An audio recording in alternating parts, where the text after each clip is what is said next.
地球孕育人類嘅成長，更帶俾人類無限嘅風光。名山大川、世外桃源，世界最美好、最靈性嘅一面，只要用心去探索，每一格嘅畫面都值得人類感到自豪，感到幸福。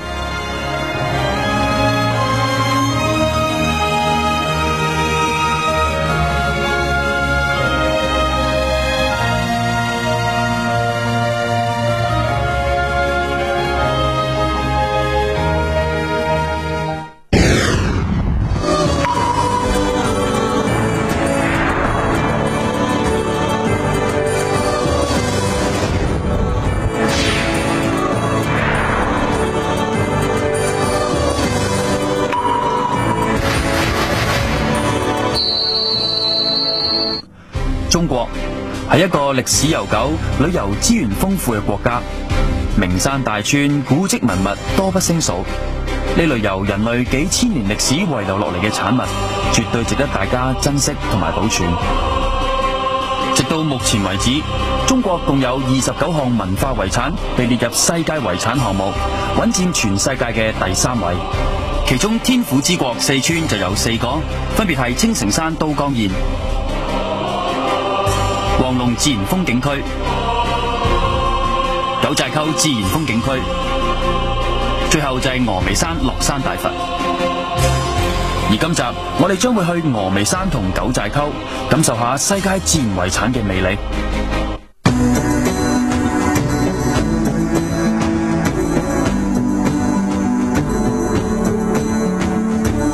今次我哋旅程第一個目的地就係有峨眉天下秀之稱嘅峨眉山。峨眉山係世界自然遺產呢，就可能都知道啊，但唔知大家知唔知道佢呢度有4絕呢，都係好聞名嘅呢，就係佛光、聖燈、日出同埋雲海啦。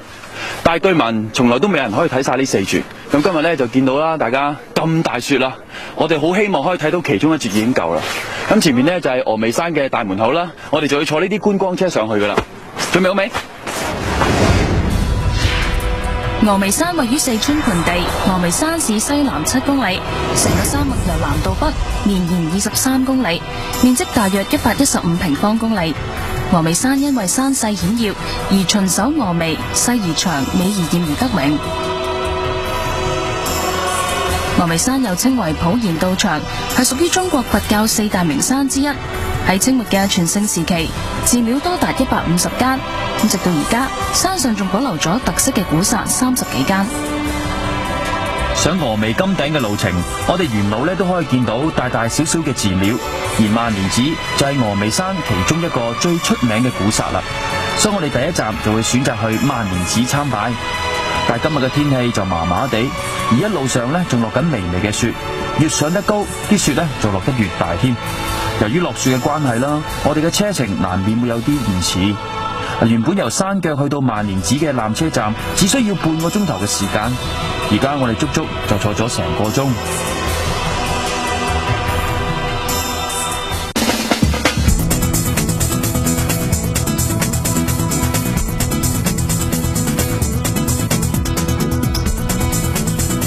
車程大約5分鐘到，咁但係出邊你睇下，亦都係好大霧、好大雪啦。我真係唔敢開空頭支票。不過上到去有啲咩靚嘅景一定俾大家睇嘅。出咗纜車站，大約仲有10分鐘嘅路程。雖然路程又唔算長，不過置身喺漫天風雪之中，路好似特別難行。哇，係咪好大雪呢？好靚啊！但係大家有冇發覺峨眉山佢雖然落咁大嘅雪但係佢嘅清潔同埋環保做得非常之好啊！我喺洗手間嗰時見到佢就寫住一個橫額，就係話保護自然遺產由你做起。我覺得呢句非常之好。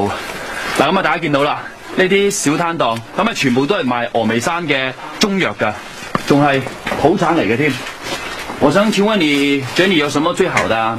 这里峨眉山叫天麻，四川名产天麻，出产天麻，也是我们这个地方的那个灰斗巴，专治糖尿病的。它是一种民间草药。哦，是吗？民间中药，它是一种透明的蜘蛛，长在茶叶树下吐的丝。哦，是这里才有的，峨眉山才有。对，只有峨眉山才有。峨眉山的茶叶是生态茶，它不打农药，不施肥。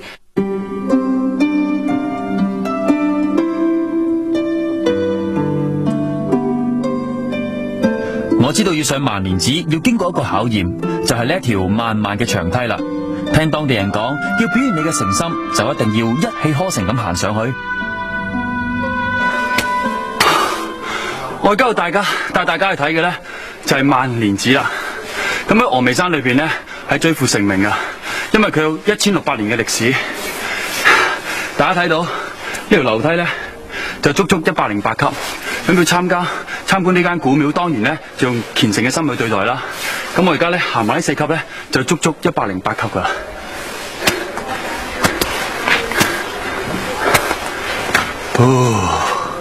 咁頭先行上嚟咧都幾辛苦啊，因為好滑咧樓梯級。最緊要保持平衡，同埋一樣要記住，就係動作要慢。如果唔係咧，跣翻落去幾級，行翻上嚟咧，就仲辛苦。到啦。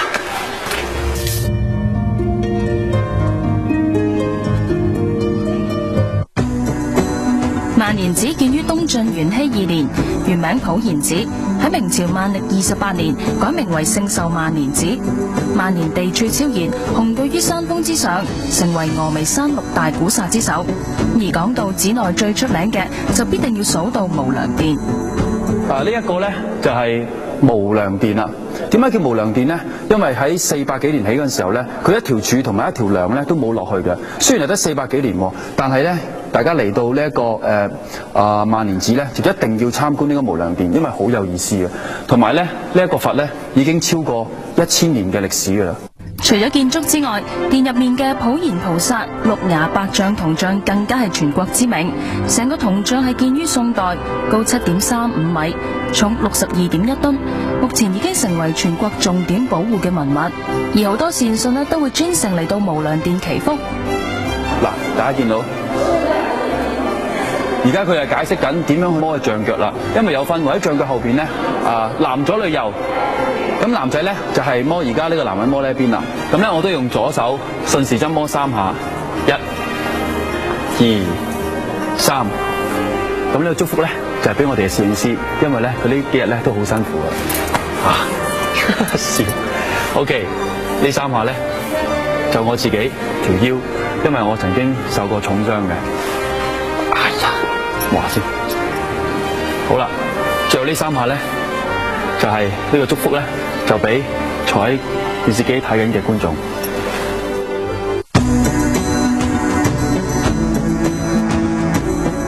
由萬年寺去到山上嘅車站，我哋仲有個半鐘頭時間。喺呢段車程裏邊，我哋全車人只係有一個盼望，就係希望啲雪可以快啲停。不過呢個希望呢，只係我哋一廂情願嘅啫。雪呢，不但止冇停到，仲越落越大。不經不覺，我哋就到咗南車站，我哋都乘機喺度歇一歇。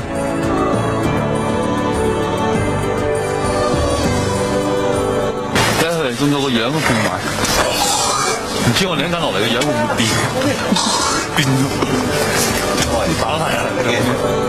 接引殿係上山頂嘅必經之路，所以平時呢度都會好多上山嘅遊客。不過今日除咗我哋，仲嚟咗班稀客。大家而家見到呢一隻咧好長毛嘅咧，就係壯疣猴啦。但係千祈唔好行咁近咧，因為佢全部都係野生嘅。佢冬天嘅時候咧，佢會出嚟問啲遊客啊攞啲食物，但係佢唔係住喺呢頭㗎，佢係住喺另一邊㗎。大家睇到佢對眼咧，佢面嗰位咧好紅色啊，好惡嘅，因為曾經襲擊過遊客嘅。咁其實咧，峨眉山除咗有好靚嘅風光啦，同埋有好靚嘅景之外咧，仲有好多係國家保護嘅動物，而呢一隻壯疣猴咧就係2級保護嘅動物嚟嘅。呢啲被當地人譽為靈獸嘅壯疣猴，屬於峨眉山嘅獨有品種。平時佢哋嘅活動範圍都喺山頂一帶，而喺接引殿呢就好少見到佢哋。今次我哋都算好彩啊！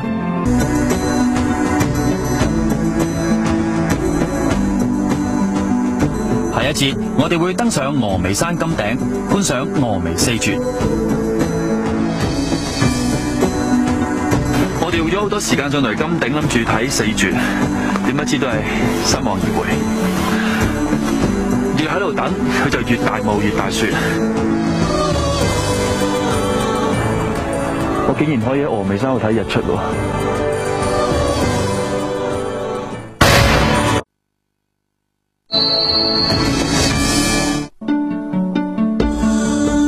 峨眉山貴為世界文化遺產，景色之美絕對係冠絕中外。而峨眉天下秀更加令到歷代唔少嘅文人墨客為之心醉，讚譽峨眉山嘅詩句多不勝數。李白曾經講過：蜀國多仙山，峨眉妙難匹。而印度真人寶長和尚都講過：高出五岳，秀甲九州，真膽第一山也。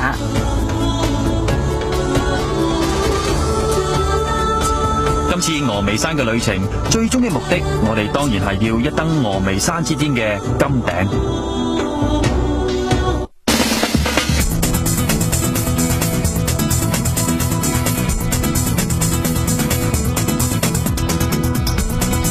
嗱，呢度白蒙蒙一片咧，就係峨眉山啦。咁我而家咧，我哋就搭緊纜車上去啦。咁峨眉山咧，我自己就從未試過上去嘅。咁啊，睇小説就成日講峨眉山係點樣有霸氣啊，點樣靚啊，點樣可以學武功啊咁樣。所以今次咧，我真係非常之興奮。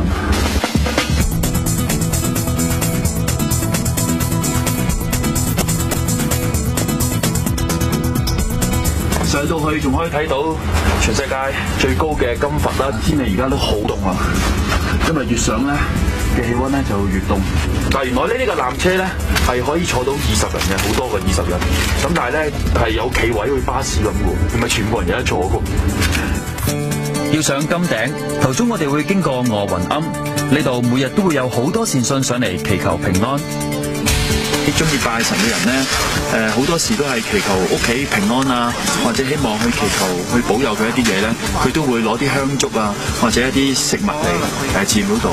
但係其實佢嘅心態好想希望留一啲嘢喺寺廟度，永遠祝福佢嘅屋企人或者佢祈求嘅嘢，而啲平安鎖咧就可以滿足到佢哋。上到嚟山頂，一如我哋所料，天氣仍然好差，喺我哋嘅視線範圍能見度只係得短短嗰10幾米。而家呢度零下大約係8、9度，但係8、9度唔算係好凍，但係最慘就係佢個海拔高3000幾米，變咗空氣比較稀疏咧，就會難保暖。咁所以咧，而家都唔好再講咁多嘢，再講咁多嘢咧，口水都冇埋。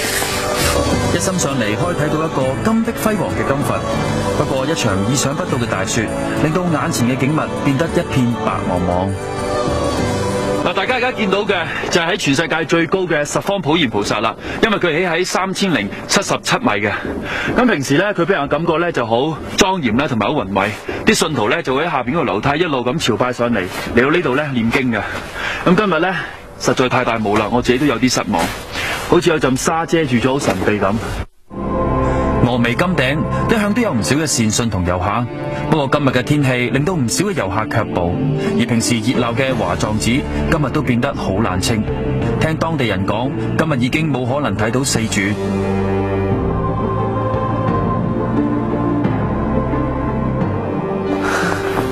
我哋用咗好多時間上嚟金頂，諗住睇四絕，點不知都係失望而回。